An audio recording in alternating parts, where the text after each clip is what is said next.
Graças a Deus. Queridos, nós começamos uma série aqui, uma série baseada nesse livro aqui que eu já falei para vocês na semana passada, o pastor Sabá.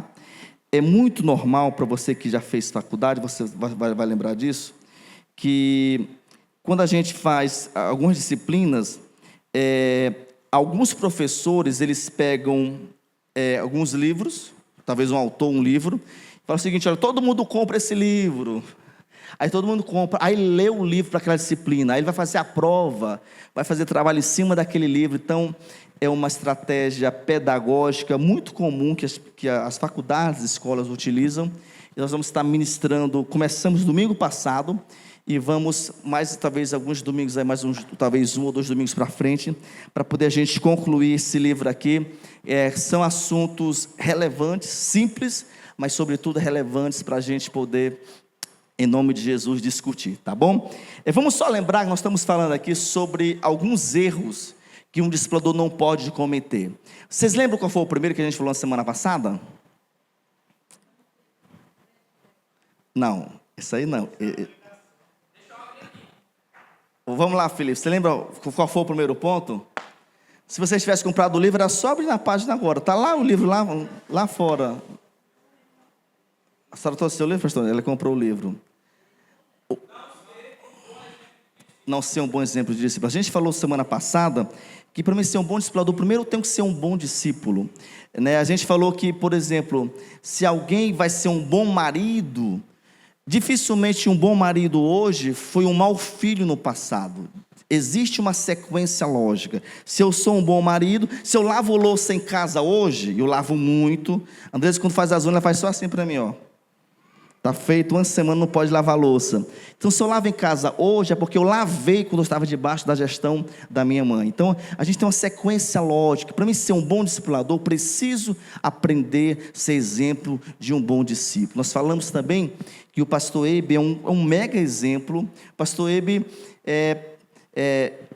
ele tem muitos predicados que, mas mesmo assim, ele honra muito o pastor Paulo Jeff, a pastora Rebeca, como exemplo de discípulo. Nós também falamos que o segundo erro é o que, gente? É gerar uma dependência mórbida nos discípulos. Eles têm uma demanda, o que acontece? Eles não procuram Deus, eles vão procurar eu. O que você acha, Osso? O que você acha, o que você acha, Yasmin? O que você acha, Micael, de eu fazer isso? Não sou eu que acho. Procure a Deus primeiro. E aí Deus, depois que você procura Deus, você pode procurar o seu líder, mas é importante sempre ter Deus como o nosso parâmetro. Então nunca a gente deve ter esse desejo de colocar todo mundo debaixo das asas, falar assim: isso aqui tudo é meu, ninguém mexe naqueles meus filhinhos. Não, a gente não pode gerar essa dependência mórbida. Quando tem dependência mórbida, quando precisa fazer uma transferência de discipulado, tem problema. Quando tem dependência mórbida, quando o pastor é transferido, as pessoas ficam: o pastor saiu, aí sai da igreja porque o pastor foi embora. Então a gente não quer gerar essa liderança, essa dependência mórbida. E vamos então hoje para o nosso terceiro ponto hoje, que é ter discípulos prediletos. Diga assim: fala assim, eu não posso ter discípulos prediletos. Então, gente, quando se tem um discípulo predileto, isso é um problema muito grande. Foi feita uma pesquisa pela revista Isto É, essa matéria saiu dia 5 de outubro de 2011, e lá a pergunta que fazia é o seguinte nessa entrevista: existe filho favorito? E aí a matéria comprovou que os pais entrevistados demonstraram sim, existe filhos favoritos. E essa pesquisa foi feita também por uma pesquisadora norte-americana chamada Claire Stock. Ela fez também pela Universidade de Denver, nos Estados Unidos. Ela fez uma pesquisa com 136 pares de filhos. E ela constatou que os filhos que são rejeitados, tem 2 filhos, então um é predileto, aquele que está muito perto do pai ou da mãe, o xodozinho, ninguém mexe nesse meu nenenzinho. E aquele que é rejeitado, ele tem uma tendência de ser agressivo, ter comportamentos destrutivos e antissocial. Então, a ciência comprovou nesses pais aqui que foram entrevistados, que existe favoritismo. Irmãos, o favoritismo está muito mais ancorado nas características psicológicas do que nas diferenças de idade e de ordem de nascimento ou de sexo. Por que às vezes um pai tem uma preferência por um? E é interessante, os pais morrem dizendo não tenho. E talvez eles confundem amor por apego, por afinidade. Então, às vezes, o favoritismo acontece por afinidade. Então, quando o pastor Ailton falou domingo passado, muito interessante, é que você vê a história de Esaú, tinha uma afinidade muito grande com Isaac. Possivelmente Isaac era um cara mais do campo, possivelmente Isaac realmente teve uma certa afeição pelo fato de gostar daquele tipo de caça, daquela carne. Poxa, então esse cara aqui me agrada mais, e fez. Você vê também, por exemplo, o favoritismo de Raquel com Jacó. Esse cara aqui parece mais comigo, então esse aqui foi rejeitado pelo pai, então eu não vou deixar ele sozinho, fica aqui comigo. Então nós somos uma dupla, e do lado de cá outra dupla. E você vê o destroço que teve naquela família. Então, a gente aprende que é importante ter um equilíbrio. É importante ter um equilíbrio. Agora, também foi feita uma pesquisa por Catarina Cândia, professora de desenvolvimento humano na Universidade da Califórnia. Ela fez também uma pesquisa e ela uniu 384 irmãos. E também ela concluiu que 65% das mães e 70% dos pais desses 384 irmãos, eles têm preferência por um filho. Então, irmãos, nessas duas pesquisas esboçadas aqui, não tem como os pais, em linhas gerais, claro que não é todo mundo, a gente está falando do percentual maior, eles têm esse erro de olhar para um com mais apego. Por exemplo, você pode perceber, um pai que é empresário. Eu tenho meu pai que é um grande empresário, e tem eu e mais 3 irmãs. Mas nós já sabemos quem vai ser a sucessora. Por quê? Porque talvez não é que ama mais, mas tem mais afinidade. Parece mais. O pensamento comunga as mesmas coisas. Entendeu? Já está ao lado, já caminha ao lado dia e noite. Então isso é meio que normal na sociedade, mas o problema é quando a gente traz essa normalidade, normal, mas não é correto. Existe o que é normal no contexto de ser comum, de ser uma prática muito comum, mas uma prática errônea. Então quando a gente traz isso para o ministério. E aí teve uma outra pesquisa também realizada, que mostrou que 75% desses pais, por exemplo, eles têm uma preferência por 2 motivos. O primeiro motivo é por identificação.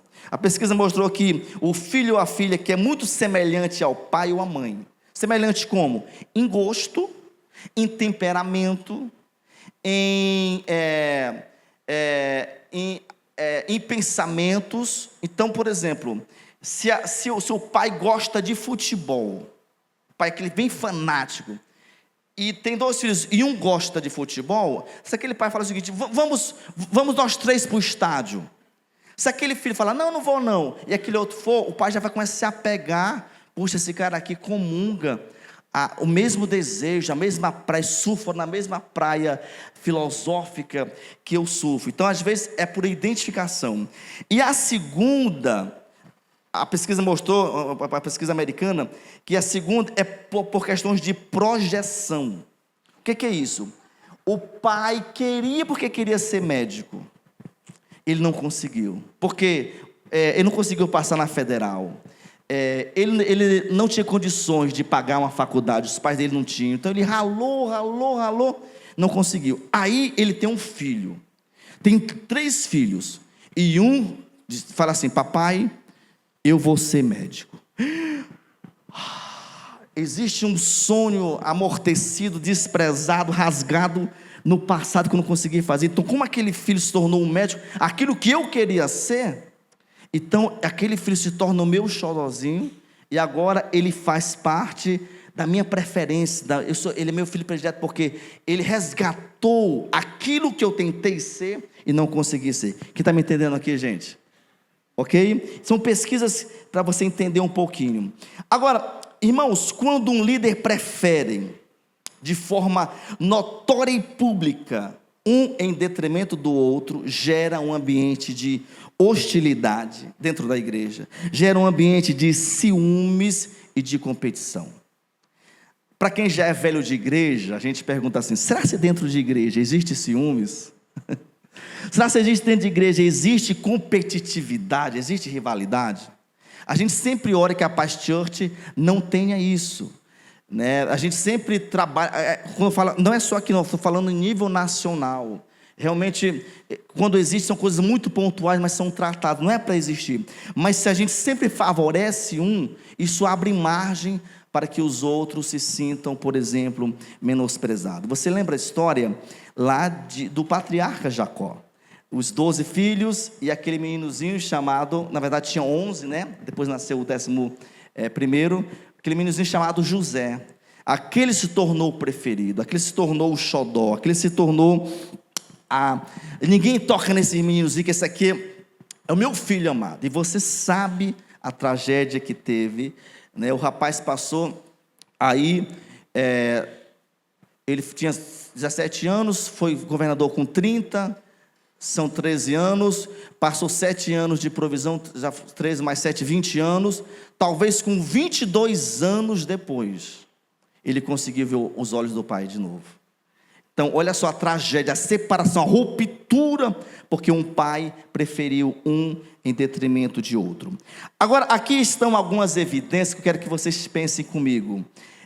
Só para abrir parênteses, se você quiser comprar o livro, tem da livro lá, né, Micael? Eu estou na página agora, a página 47, se você quiser adquirir depois. Aqui também não consigo falar sobre tudo, aqui é só um resumo do que fala no livro. Algumas questões que podem evidenciar que existe uma predileção no discipulado. Por exemplo, convidar sempre o mesmo discípulo para viajar juntos. Toda vez que o pastor viaja, o discipulador viaja, sempre ele tem 4 discípulos, mas só está aquela figurinha repetida. Toda vez, aquela figurinha repetida. Os restaurantes, aquela figurinha repetida. Onde vai? Aquele cara. É nítido que existe uma aproximação maior. Isso quer dizer, Watson, se a gente viaja com um, não pode viajar com outro? Não.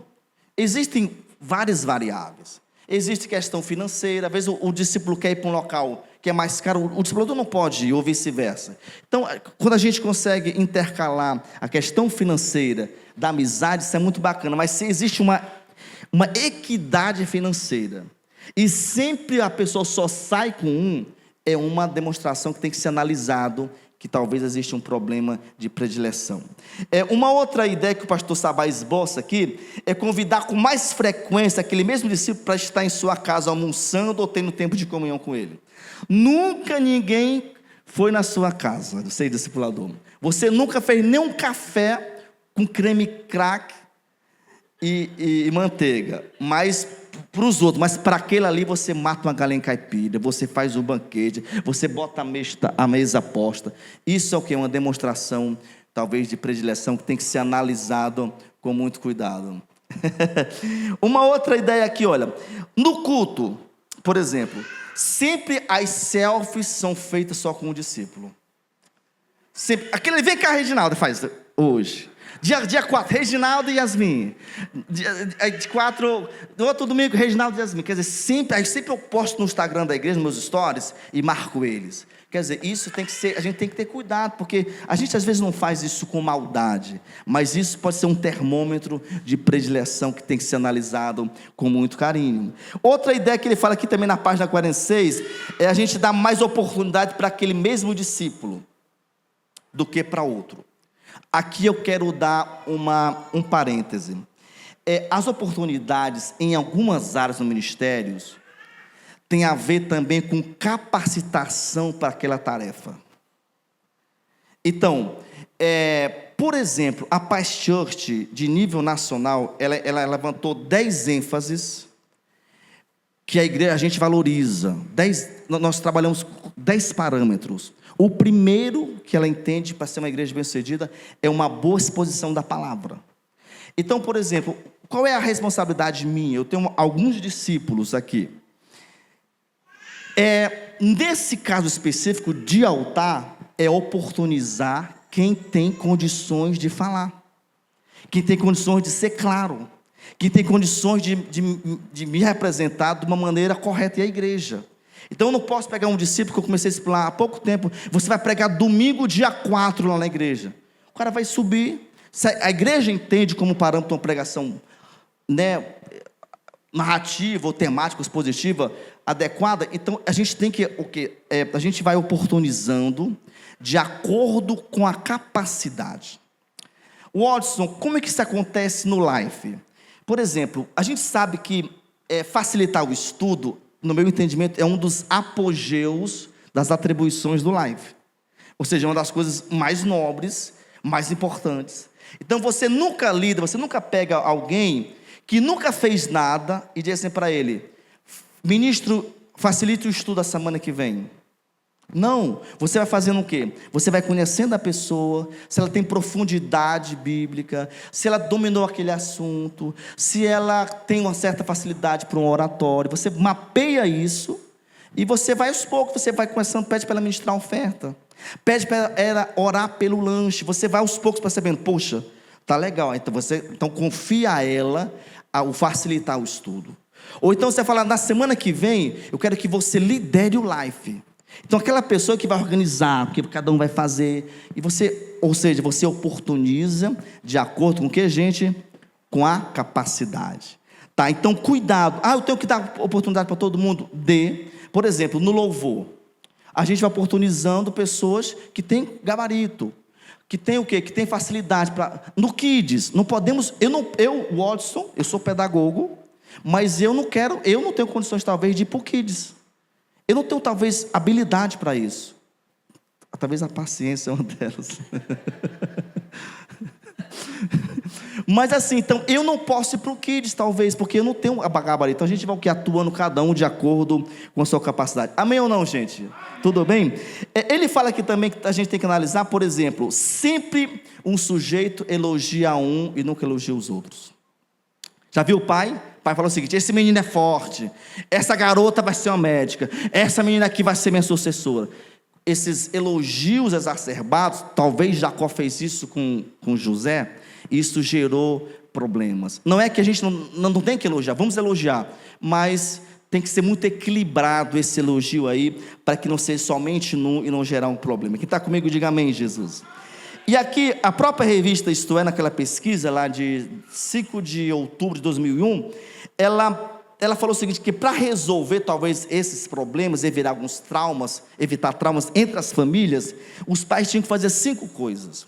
E eles esboçam. Primeiro, tem que garantir espaço para todos. Dê espaço para todo mundo. Dê espaço para os filhos. Dê espaço no ministério. Aí a pessoa não está, talvez, não está entregando como é para ser, você recua um pouquinho ela, capacita mais ela e vai dando espaço para quem está mais adiantado, né? Então é importante esse espaço equitativo. Um segundo ponto que pode ser feito para evitar esses traumas entre a família ou no ministério é a gente respeitar as diferenças. O Watson, para quem está perto de mim sabe, é extremamente agitado, corre, faz várias coisas ao mesmo tempo.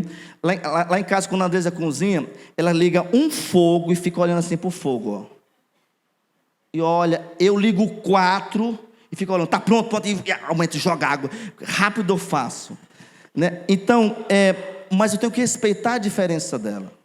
Se ela quer só um foguinho, então pronto, cozinha um. Eu falo só assim, comece mais cedo, para terminar no horário, para dar tempo. Mas essas diferenças, por exemplo, eu sou agitado, eu sou colérico, mas o Felipe é melancólico. Então o Felipe tem que me respeitar, fala assim, esse cara está muito agitado, meu Deus, olha, cuida do ódio, Jesus. E eu tenho que falar o seguinte, Jesus, me dê também paciência para lidar com o Felipe. A reciprocidade é a mesma. Acho que você é colérico talvez, né? Isso aqui é mais fácil. Não, estou falando isso aqui, esse daqui, ó. Isso aqui né? Então, a gente tem diferenças, por exemplo, de de gosto. É importante lidar com isso. Não precisa ninguém ser igual ao outro. A gente só tem que se respeitar e a gente vai lidando com isso aí. O terceiro ponto que pode ser evitado, traumas nas famílias, é resistir a gente tem que aprender a resistir às pressões. Você que é líder, você é pressionado direto. Um pai é pressionado, um gerente é pressionado, um professor é pressionado. O coleguinha fala, pastor, isso aqui, pastor, isso aqui. A gente vive em pressão direto. Então, a gente lidar com essas pressões, isso é uma estratégia muito legal para poder demonstrar um equilíbrio dentro do processo de liderança. Ele fala aqui também o quarto ponto, no que diz respeito a evitar traumas, é a gente usar o mesmo critério. Existem líderes que ficam mudando a regra direto. Você lembra a história do Labão, da semana passada? Por 10 vezes, o elemento mudou a regra do jogo. É assim, Jacó. Aí nascia mais carneirinhos, muda. É assim. Eu já vi discípulos falando assim para mim, o Watson, o pastor falando de tal, que ele é de uma igreja certa. A gente não entende aquele cara. Hoje é assim, amanhã é assim. E assim você fala, e aí agora, o que é que eu vou? Para onde eu vou? O que é que eu faço? Então, a gente manter os mesmos critérios de oportunidade, por exemplo, louvor.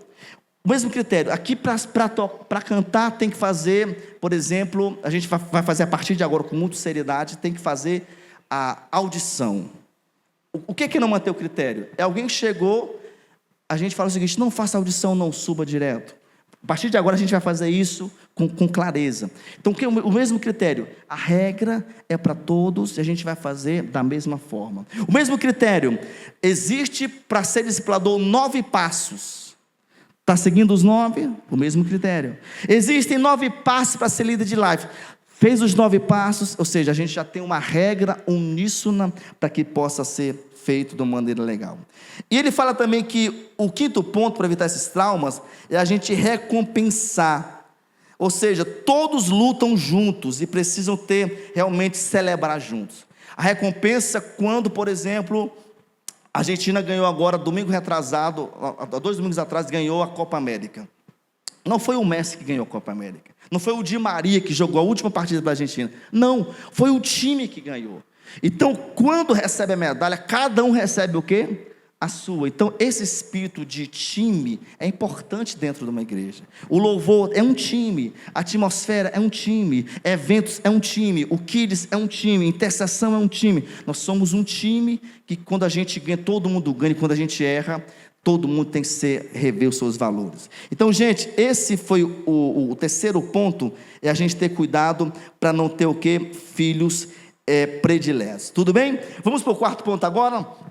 O quarto é o seguinte, não saber lidar com os pecados e as fraquezas dos seus discípulos. Tiago Brunet disse que seja amigo da misericórdia, porque talvez você vai precisar dela um dia. Tem gente que é muito rude, é muito sério, é muito carrasco, é muito batedor, bate, sangra a pessoa, humilha a pessoa. E talvez um dia você vai precisar daquela mesma misericórdia que você faltou com a pessoa agora. Por exemplo, eu falo isso aqui tristemente, mas quando jovem, eu já errei na área moral, antes de casar. E eu estava no ministério, e a pastora Rebeca foi lá em Macapá. Ela não me expôs, ela conversou, ela foi só resolver a minha questão. Voltou no mesmo dia, né, mãe? Foi de manhã, voltou de noite, para conversar comigo, para me reunir, para me amar. Não me confrontou, não subiu no altar, falou o seguinte, o Watson teve um namoro errado, não sei o quê, e o Watson está disciplinado. Não, os irmãos perceberam, acho que o Rubem estava nesse tempo lá, o pessoal percebeu que, poxa, o Watson estava no ministério e não pôde mais estar à frente por um período. Então, de lá para cá, no meu ministério, as pessoas erraram como eu errei.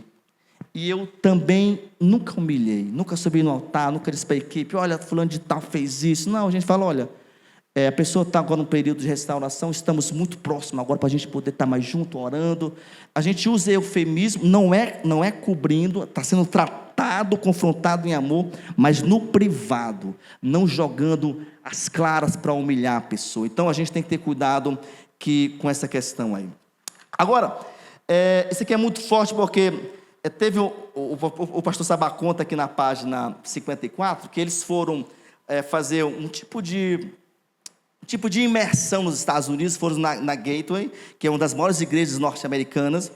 E lá, nessa conversa com aqueles pastores que estavam recebendo essa equipe brasileira, pastor Ibe estava nessa equipe, o guia falou o seguinte, que eles não têm dificuldade com pessoas que têm problemas. O que eles têm dificuldade com pessoas que têm problemas e não querem resolver os seus problemas.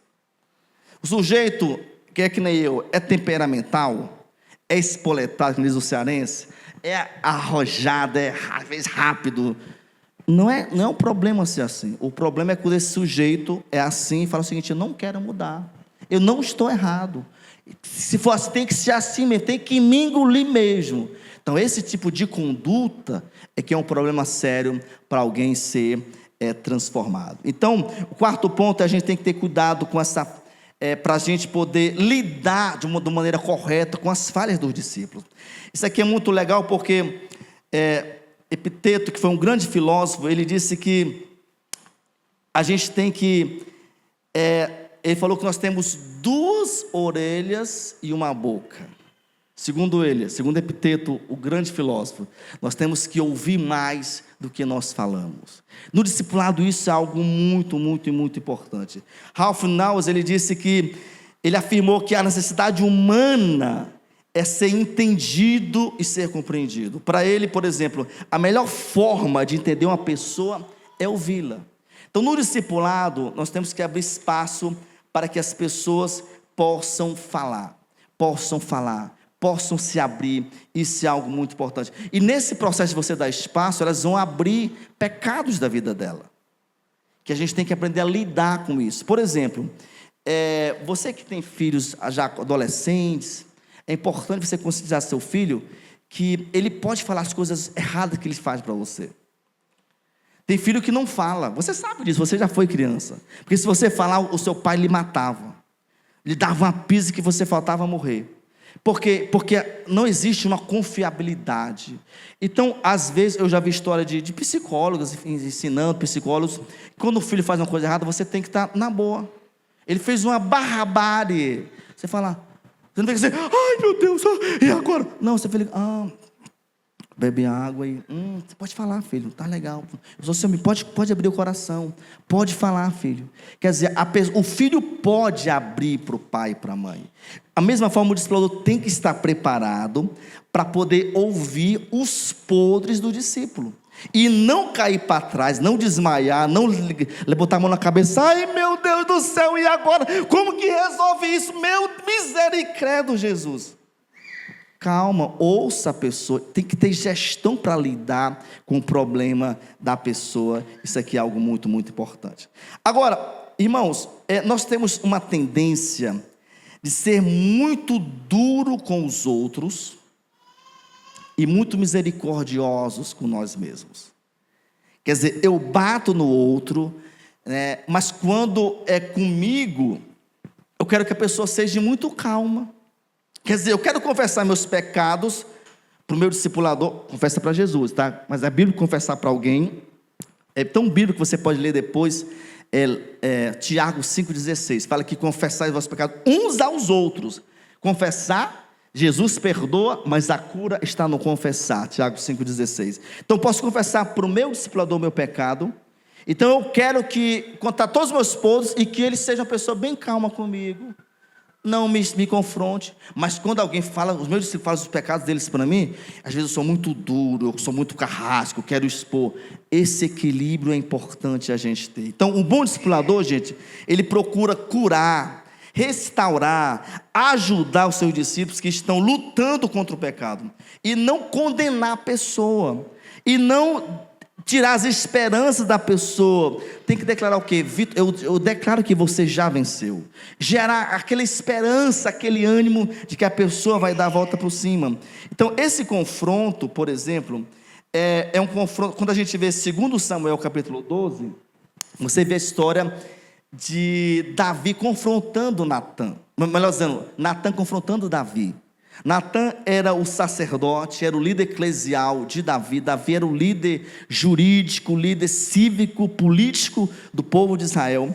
E você observa que ele confronta, mas ele confronta em amor. Ele começa contando uma historinha. olha, rei, estou aqui, tudo bem, seja bem-vindo, Naamã, ou melhor dizendo, Natan, seja bem-vindo.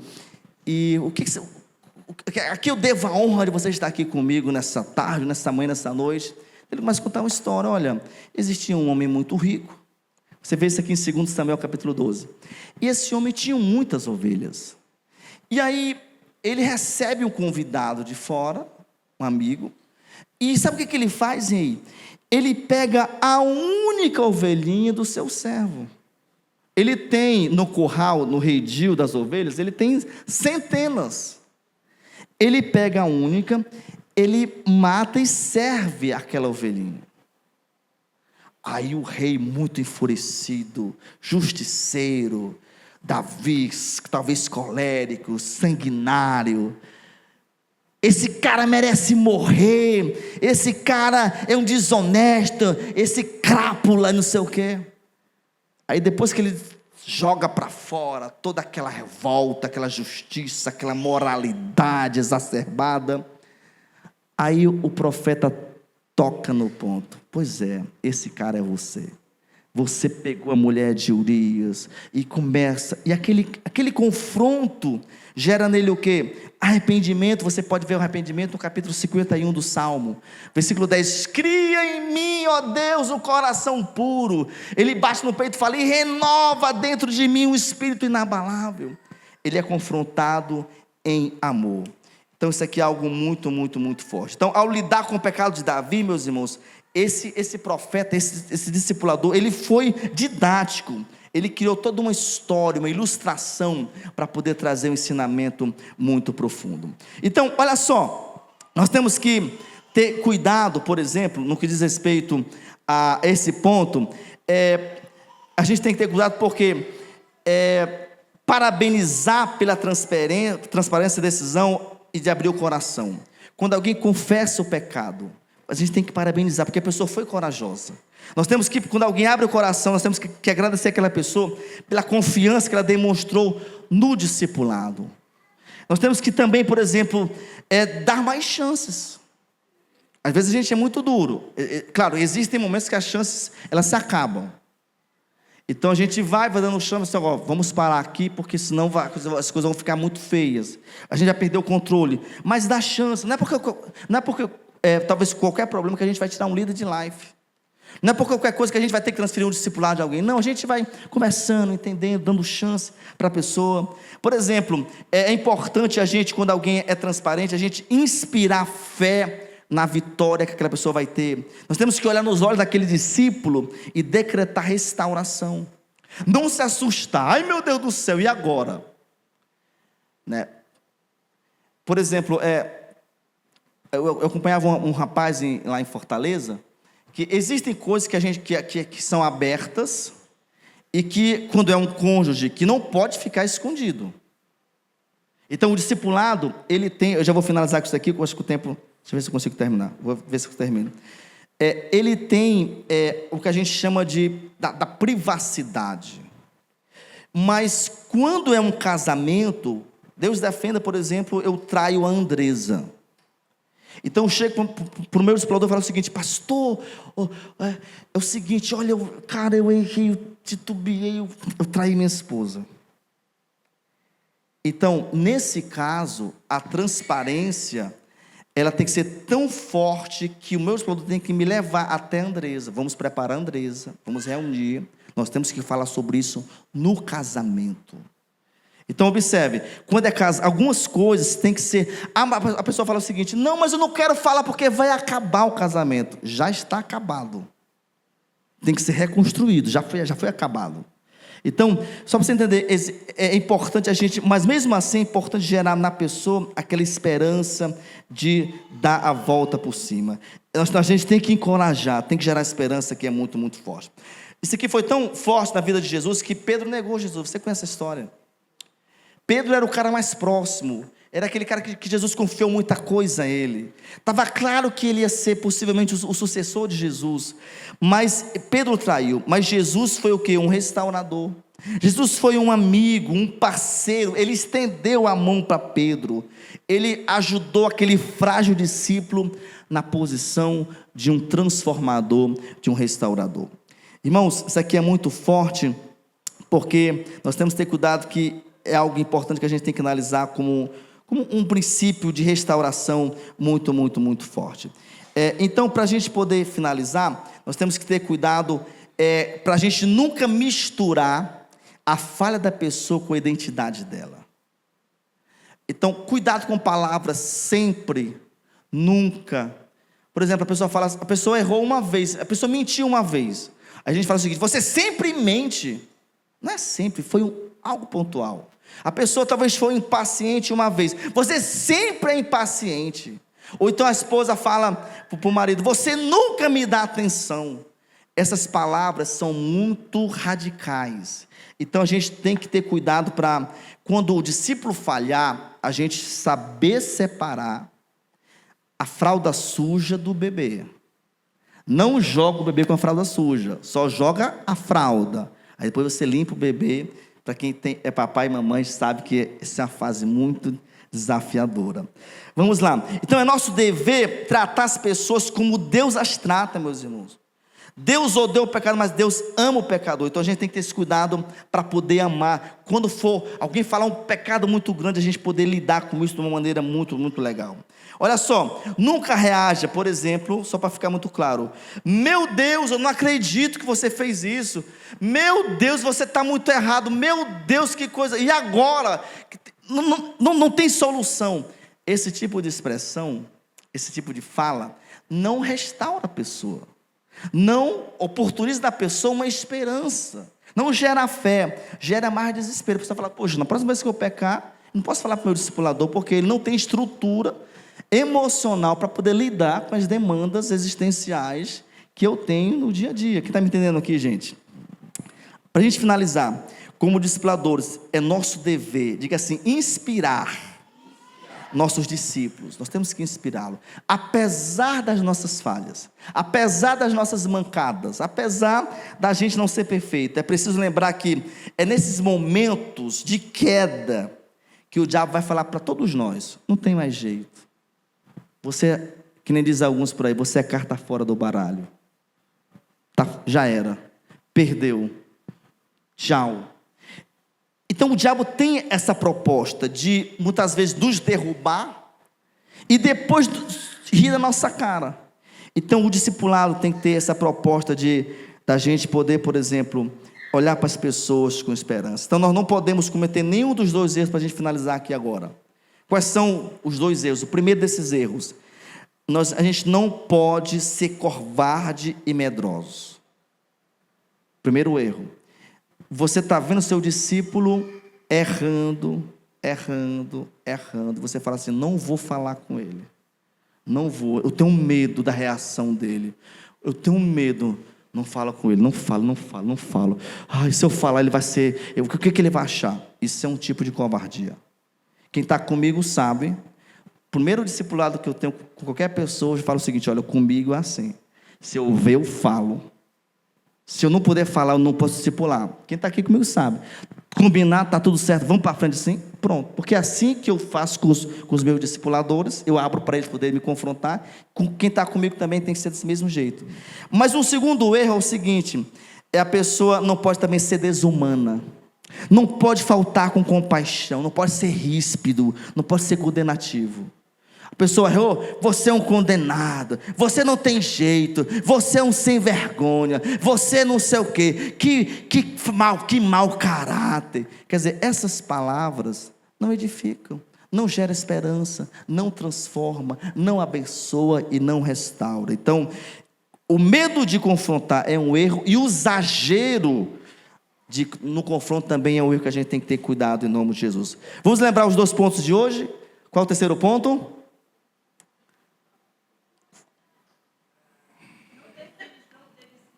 Não ter discípulos prediletos. Beleza. E o quarto ponto, só falei 2 pontos hoje. Qual é o quarto ponto? Saber lidar com os problemas dos discípulos. Ter estrutura para lidar com isso aqui. Isso é muito... Quando não tem essa estrutura... e às vezes essa estrutura até a pessoa fica realmente... Eu já vi o discipulador ficar perturbado, não dorme, e agoniado. Meu irmão, quem pecou foi o cara. Fica na paz, vamos lá, a gente vai resolver isso aqui aos poucos, mas não pega aquilo para você, que é entre a pessoa e Deus, em nome de Jesus. Fique em pé, por favor, agora. Vamos continuar semana que vem, o quinto ponto. Na outra semana. O quinto ponto é ter muitos discípulos, a gente vai falar sobre isso na outra semana. Deixa eu falar para você algo, nós não teremos Tadel na semana que vem. Por quê? Vou falar sobre no curso de celebração, nós temos todo o primeiro domingo, nós já temos esse espaço agendado de manhã para uma igreja. Isso está agendado há muito tempo. Então, primeiro domingo de cada mês, nós sempre precisaremos ir para as 5 horas da tarde. Então, quando é à tarde, a gente não vai fazer Tadel para poder a gente conseguir se organizar, muda um pouco a logística de hora para poder se organizar. Mas na semana que vem, nós vamos ter 20 minutos antes do Tadel, uma prestação de contas do projeto Novo Templo. 4h30 até 4:50, 20 minutos eu vou expor. Algumas pessoas estão falando para mim, Watson, como é que eu posso ajudar? A gente fez uma apresentação dia 7, alguns não puderam estar. Então nós queremos fazer uma reprisa daquela apresentação, minuciosa, só sintetizada, próximo domingo às 4h30 da tarde. Então se você puder vir, a gente vai ter aqui um slide apresentando para os irmãos o que entrou, quanto tinha, o que entrou, para que você já saiba o nosso saldo, onde é que nós temos. A gente quer fazer isso mês a mês nesse projeto. Eu quero sempre fazer nesse primeiro domingo de cada mês, porque rodou um mês, fechou o mês, está aqui igreja, o que nós temos em saldo, para que vocês possam saber, tá bom? Então eu guardo você na próxima semana, aqui às 4h30 da tarde, não será Tadel, será uma prestação de conta minuciosa em nome de Jesus. Pai, obrigado por essa manhã, obrigado pela tua palavra que nos ministrou, nos ajude a não termos discípulos prediletos, nos ajude também a lidarmos com sabedoria, com amor, com estrutura emocional, com as fraquezas dos nossos discípulos, para que possamos ajudá-los e não condená-los, em nome de Jesus, amém. Deus te abençoe, até daqui a pouquinho, em nome de Jesus.